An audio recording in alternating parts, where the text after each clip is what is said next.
प्यारे बच्चों सत श्री अकाल। तो अज मैं सारे करवाने जा रहा है revision guess paper for last minute preparation most expected questions for term 2 examination prepared by highly experienced and eminent teachers.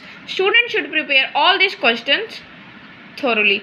तो यह 10वीं जमात के लिए है और यह सबजैक्ट इंग्लिश का है। यह टर्म 2 का है जो कि 2021 से 2022 वाला सैशन है।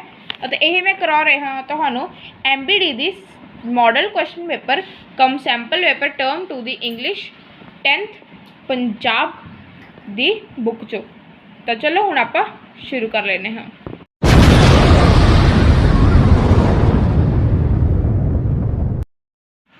सब तो पहला सैक्शन ए रीडिंग स्किल्स। पहला प्रश्न see the poster carefully and answer the following question. The bee warned chikungunya, a deadly disease caused by mosquitoes. Prevention is always better than cure. Do not let water stagnate near your surroundings. Keep your surroundings neat and clean. तो यह issue किया गया है human welfare association Nashik की तरफों। तो देखो पहला है this poster is drafted to तो इसका होता है चिकनगुनिया। दूजा प्रश्न वट इज चिकनगुनिया तो इसका होता है deadly disease caused by mosquito. तीजा प्रश्न chikungunya is caused by dash तो इसका होता है मॉस्किटोस। चौथा प्रश्न what is always better than cure तो इसका उत्तर है प्रिवेंशन। पांचवा प्रश्न this message is issued by dash तो इसका उत्तर है human welfare association Nashik.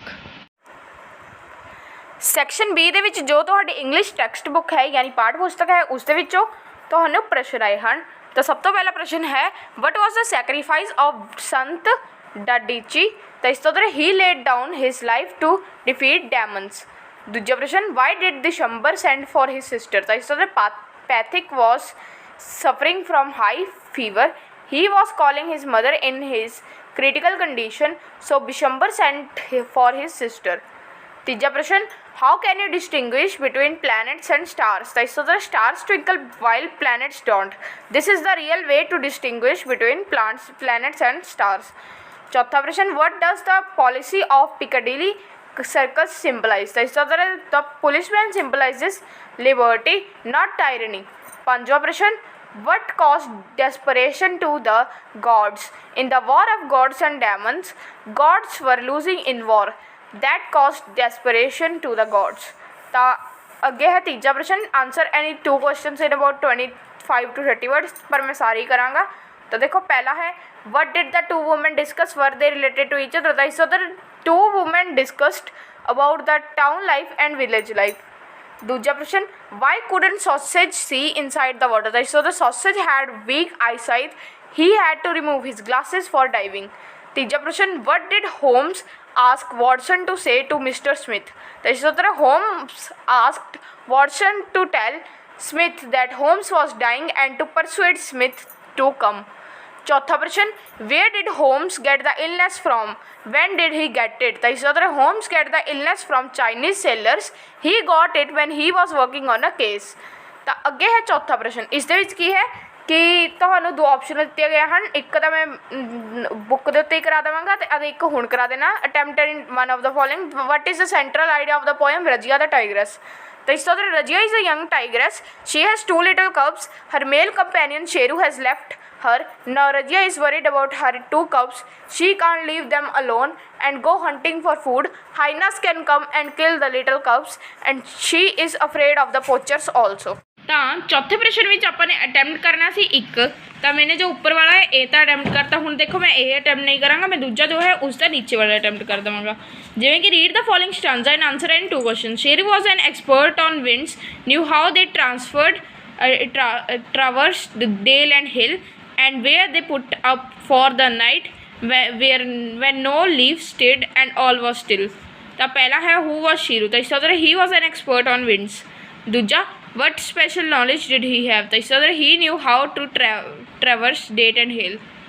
Teeja what does the word they refer to तो इसका शेरू।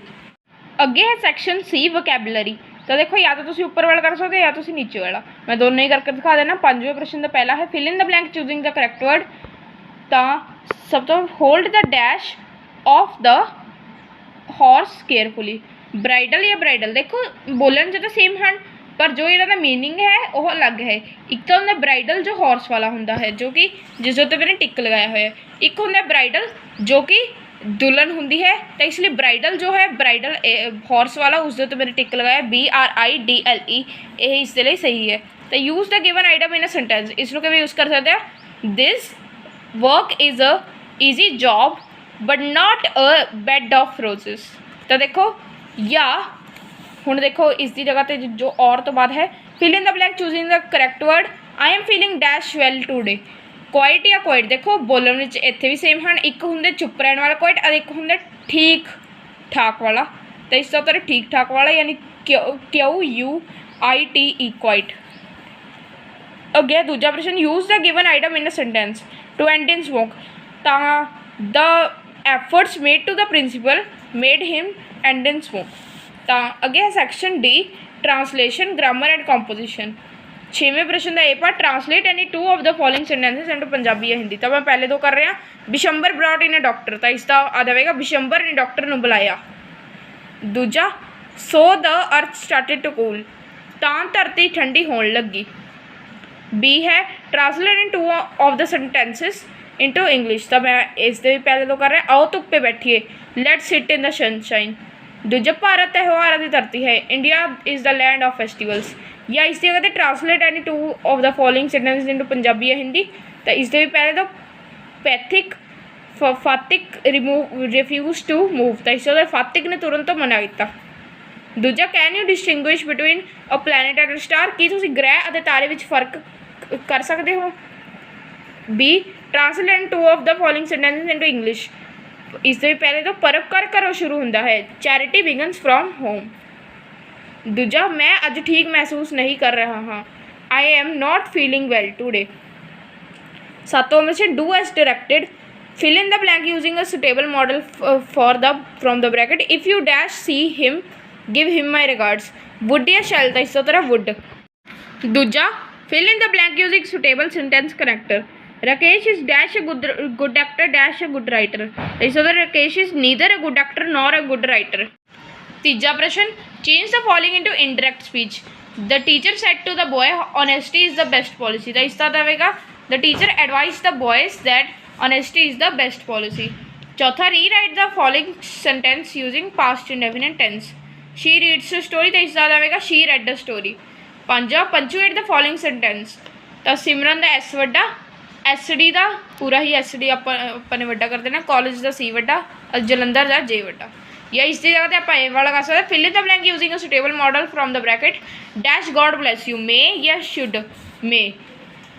दूजा, fill in the blank using suitable sentence character, dash it was quite cold dash yet did not light a fire, तो सब तो पहले आ जाएगा all to, और उस तो बाद जो अगे सेंटेंस है इसमें शी भी आएगा और कोई कनैक्टर इतने नहीं लगेगा, इसलिए यह जो है यह दूजा प्रश्न नॉट डिफाइंड है। तीजा है change the following into indirect speech, Dinesh said to Simran you can not save me now, तो इसका उत्तर है Dinesh told Simran that she couldn't save her that time. चौथा, rewrite the following sentence using past indefinite tense, I write a letter, तो इसका रहेगा I wrote a letter. पंजा, punctuate the following sentence, तो friends Romans countrymen lend me your ears, इसका punctuate कर देंगे, friends का F वड्डा, रोमन्स का R वड्डा, कंट्रीमैन का C वड्डा, इत्थे आ जाएगा डबल डॉट यानी इज़ इक्वल टू वाला साइन वांग ही होंदा है। तार अगे है 8वां question, write paragraph on any topic using the following, तो ये लिखने तो पहले मैं ऊपर वाले का आखिर में फुल स्टॉप भी आएगा। तो देखो जो पैराग्राफ सन वो जे मैं इसे वीडियो में 4 के 4 पैराग्राफ करा देवांगा तो यह वीडियो बहुत ही ज़्यादा लंबी हो जाएगी, इसलिए मैं इसकी एक अलग वीडियो बना देवांगा। तो उवें ही 9वें प्रश्न में भी ये 4 लैटर हैं, तो यह भी मैं जो इस वीडियो में 4 के 4 करा देवांगा तो यह वीडियो लंबी हो जाएगी, तो इसलिए मैं ये नहीं कराने जा रहा। 10वां प्रश्न है marks for good hand writing, तो 2 मार्क्स तो गुड हैंड राइटिंग में मिलणगे जे तुहाने ये पूरा पेपर अच्छी हैंड राइटिंग में किया होगा। तो धन्यवाद इस वीडियो को पूरा देखने के लिए।